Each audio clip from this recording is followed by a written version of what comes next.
Hi guys, I'm back with another video. This week is a planner favorites, or well, it's more of my planner essentials rather than I think general planner essentials.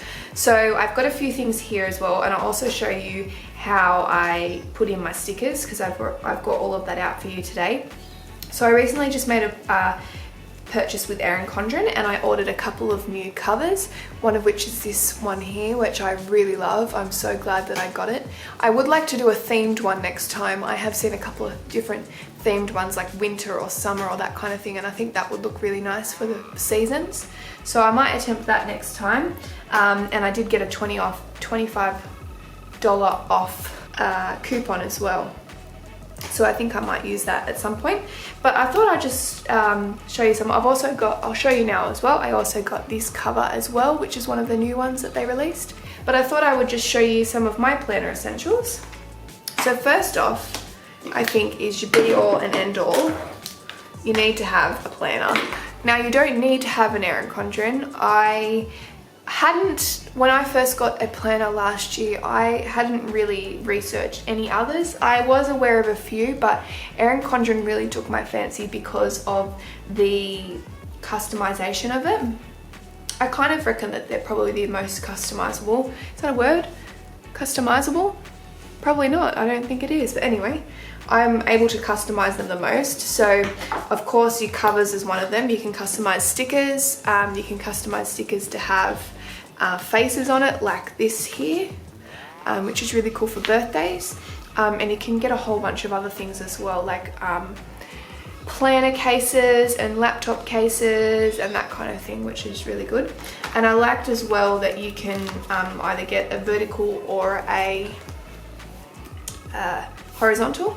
I've always had horizontal diaries, but when I saw the vertical planner and how it was used, I thought it was much easier to see and use and that kind of thing. So I've stuck with the vertical, which suits me the best.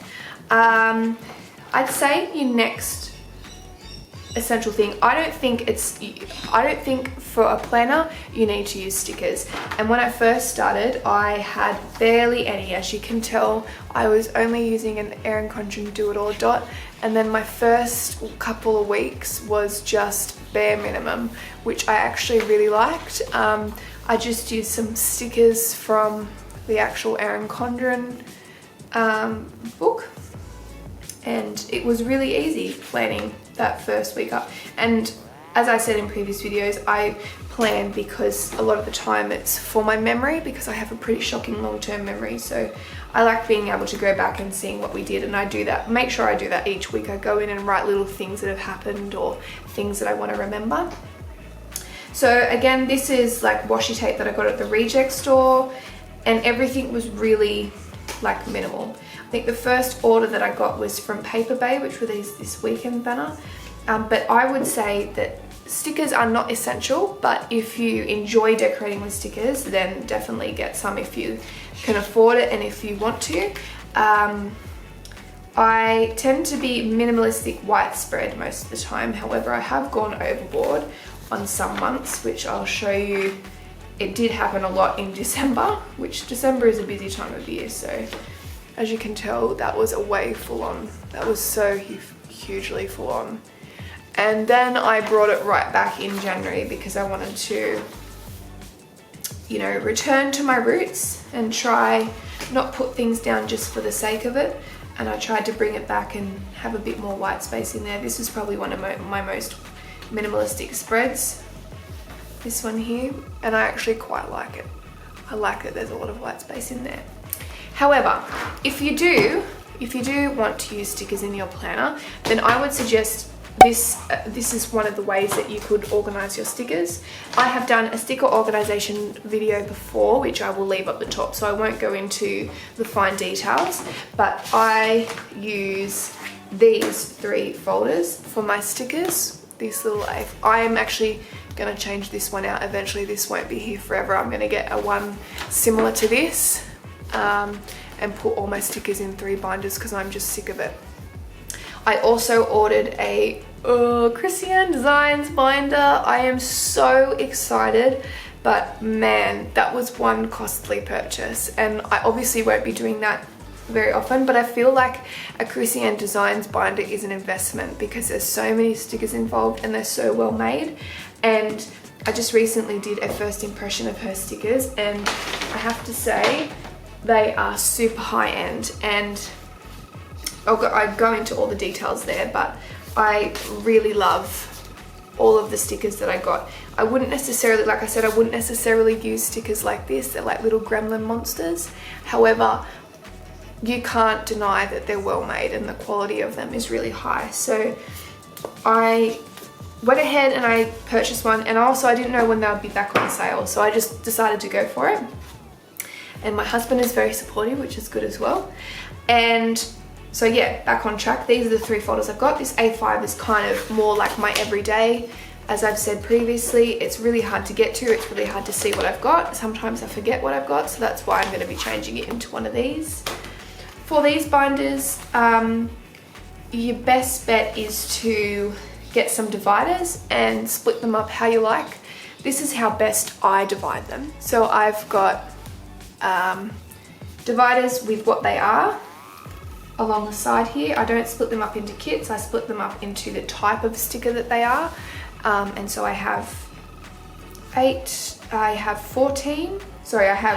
13 dividers in here, and then I also have another 13 in here as well. This is more my decorative, this is more my functional, and what I use for my how to put all my stickers in, which is what I need to do this evening, because I've got a whole bunch of stickers that I finally got that I need to put into these folders. So I just got these A5 sheets. This is from the same store that I got both of these folders. It's called Kinokuniya. It's a bookstore in Sydney CBD in the Victoria Galleries. I just got some inserts that go into these folders, and I find that having this many holes in the side actually really helps support the sticker a lot more, rather than like your 2 binder. It kind of flops all over the place with the weight of the stickers, so I've had the best luck with this.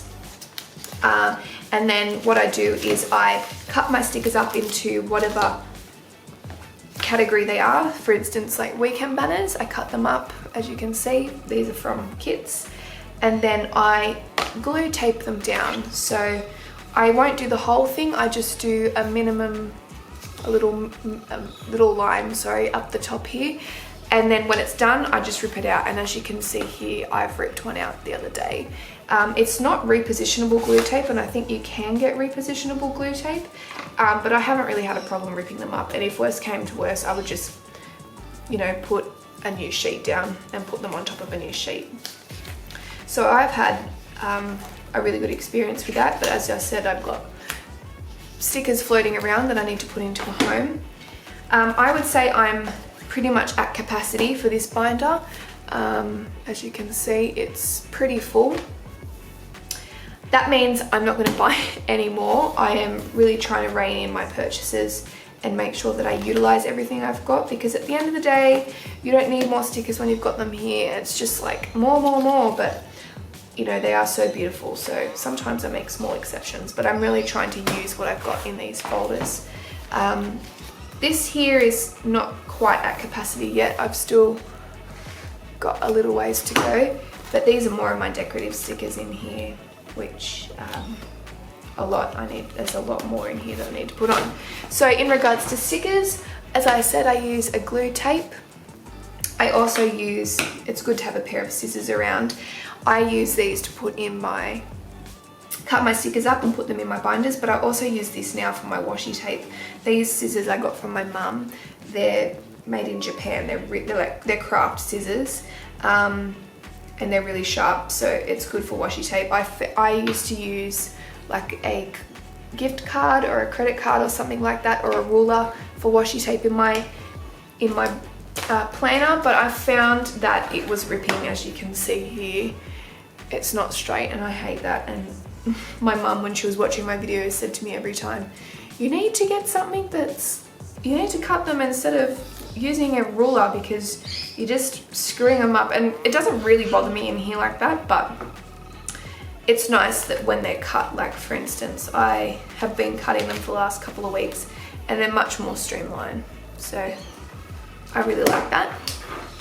So these are your next couple. And also for your planner, sorry, for your stickers, is a label maker. This is not essential, you can write them on, but I find if you want to change up your planner and do different things, then a label maker is a good investment to have, as well as if, you know, if you're organizational, then having a label maker for other purposes is just, you know, it's a good thing to have in the house. So I haven't needed that since I first did them, but if I did an overhaul, I would definitely use that again. Or if you don't have one of these, you can always borrow them or get them printed at Officeworks or whatever. I'm sure that they would do that there. And then last but not least is things that go in your planner. So I have always, or mostly always, used this Muji pen. I use a 0.38 in my planner usually, but this is a 0.5. They're both really good. I haven't had any problems with them. They don't bleed. They're quite well made. They're quite affordable as well. I got a pack of like 10. I think it was about $16. So they are kind of on the high end range, but they're good quality pens, and they come in a range of different colors and a range of different tip lengths. And I also today just got this Sharpie pen because I needed a pen to run on my Chrissy Ann design stickers. So, and then also some post-it notes, which are really handy for when you're planning into the future. For instance, I've got some in here. These are pretty stingy little Hello Kitty ones, but your proper post-it notes are really good for when you've got things on in the future that you want to put down when things are. I don't think I've got too many in here, but it's just good to know, you know, when you're coming to planning, what you've got on ahead. And I also use, as I've shown you in previous videos as well, a tiny little diary. When I come to planning, I just have it out with me, and I make sure that I have it just in case I need to note anything in my planner. So apart from that, that's kind of my planner essentials. It was a really quick one, but I wanted to get it out and show you what I had. So these are my planner essentials. If you have any questions about any of this, let me know. I'll try to leave a link to everything that I've mentioned in the description box below. But also, you know, apart from, you know, bits and bobs like sharpener or that kind of thing, that's pretty much my planner essentials. Thank you so much for watching. I really appreciate it. Please like and subscribe if you'd like to see more from my channel, and I will see you guys next time. Thanks so much for watching. Bye.